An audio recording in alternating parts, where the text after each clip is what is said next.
Hello. In this presentation, I'm going to talk about the importance of cosmological metaphors in Richard II. More specifically, the representation of Richard and Bolingbroke as the falling sun and the rising sun. Historically, the sun has been a symbol for supremacy and kingship.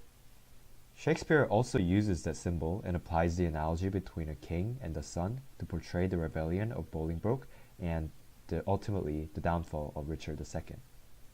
Before we look at the connection between Richard II and the sun, let's look at other instances where the analogy between the sun and a king appears. One common example can be found in ancient Egypt. Pharaohs were believed to be living manifestations of Ra, the god of sun. They viewed their king as the human form of the sun itself. Throughout the history, various kings were represented as, or at least compared to, the sun. Louis XIV of France was called the Sun King because he resembled Apollo, the god of sun, in classical Greek mythology. Richard II takes place during the medieval times, and their idea of cosmology was highly different from the current model.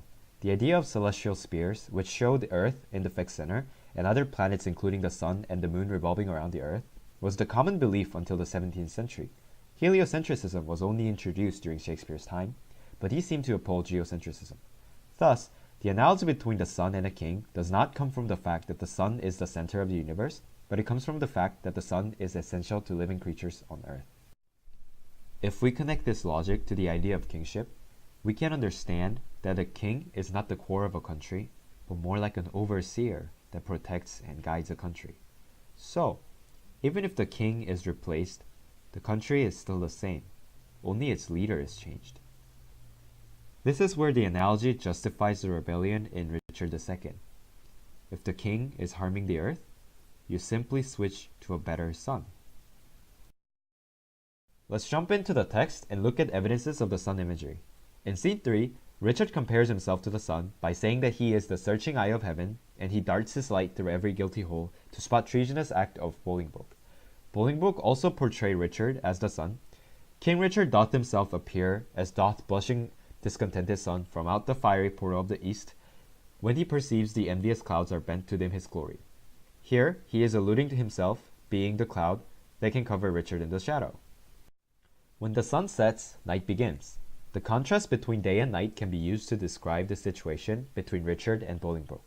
Richard is the setting sun, which means he is the beginning of night, and Bolingbroke is the newly rising sun, symbolized by day. When Richard is convinced that Bolingbroke will defeat him, he laments and says, "Discharge my followers, let them hence away from Richard's night to Bolingbroke's fair day." He directly admits that he is no longer the son of England. After Bolingbroke becomes the son of England, Richard is nothing more than a man. He describes himself as a mockery king of snow standing before the son of Bolingbroke to melt myself away in water drops. He is now a complete opposite of the sun, an ice.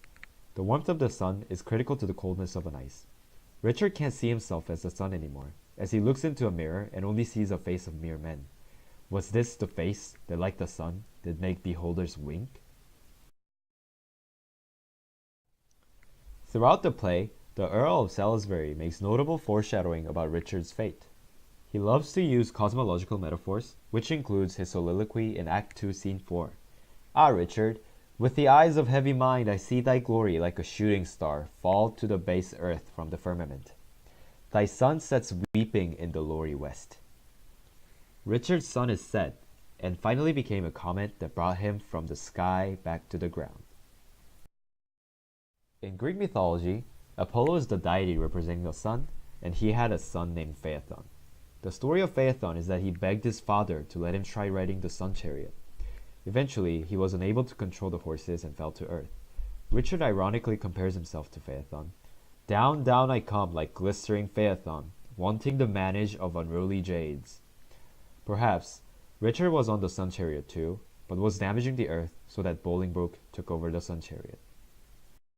In this play, we see the setting sun of Richard II, which only covers about the last 2 years of his life. This was a very small portion considering the fact that he ruled England for more than 20 years. He was known to be very intelligent and handsome. He had bright days, just like Bolingbroke in the play did. After all, the sun is the brightest and warmest during the day, not during twilight. So my question is this: what effect does Shakespeare have on Richard II's reputation?